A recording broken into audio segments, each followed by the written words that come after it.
Le Seigneur soit avec vous. La figure de David est une figure centrale pour les Juifs. Ce n'est pas pour rien que, spontanément, ils attribuaient le titre de fils de David à Jésus quand celui-ci incrustait la bonne nouvelle dans le cœur de ceux-ci. Mais voilà, après sa résurrection, Pierre tient un langage costaud. David, qui est votre référence, est mort. On connaît même sa tombe. Mais ce Jésus dont nous parlons est ressuscité d'entre les morts. Pierre affirme ainsi que Jésus dépasse de loin David. Quel courage! Ainsi donc, les ancêtres sont présentés comme étant seulement des hommes avec des puissances humaines. Quant à Jésus, il a quelque chose de divin qui fait de lui quelqu'un de bien plus que tous les autres devanciers.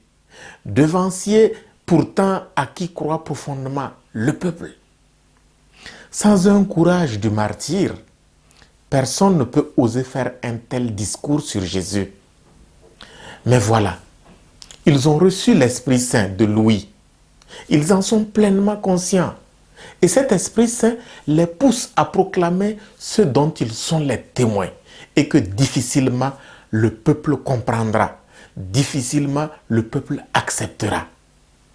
Car comme le révèle l'Évangile, le Seigneur est réellement ressuscité, il est apparu à Simon-Pierre. Pierre ne peut donc qu'être le messager de cette vérité qui sauve. Pierre et les autres apôtres ne se posent pas de questions sur le comment le peuple réagira. Ils annoncent seulement: Jésus est ressuscité, il faut croire en lui. Pour le reste, ils s'abandonnent, confiants, entre les mains de Dieu. Paul a reçu lui aussi, et de manière infuse, cette même vérité.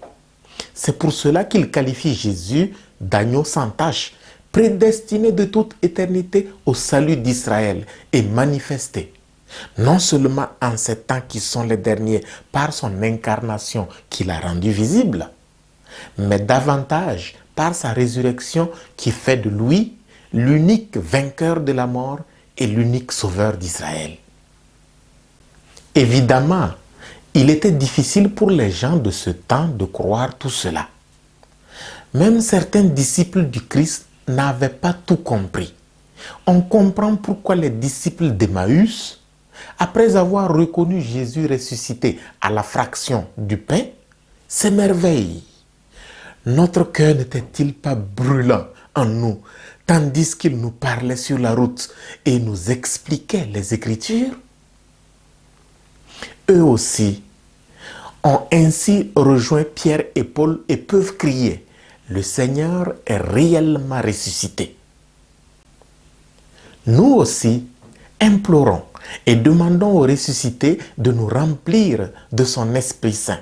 Demandons-lui de rendre nos cœurs brûlants pour recevoir, accepter et proclamer la bonne nouvelle de sa résurrection sans peur.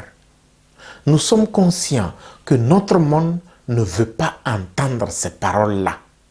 Nous sommes conscients que notre monde ne veut pas accepter ces paroles-là.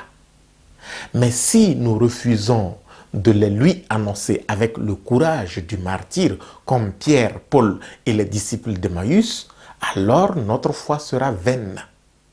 Que le Seigneur nous épargne de cela et qu'il nous aide à être ses messagers, non seulement là où il n'est pas encore connu et aimé, mais aussi et surtout partout là où il est connu, mais détesté et délaissé. Heureux les messagers de la bonne nouvelle.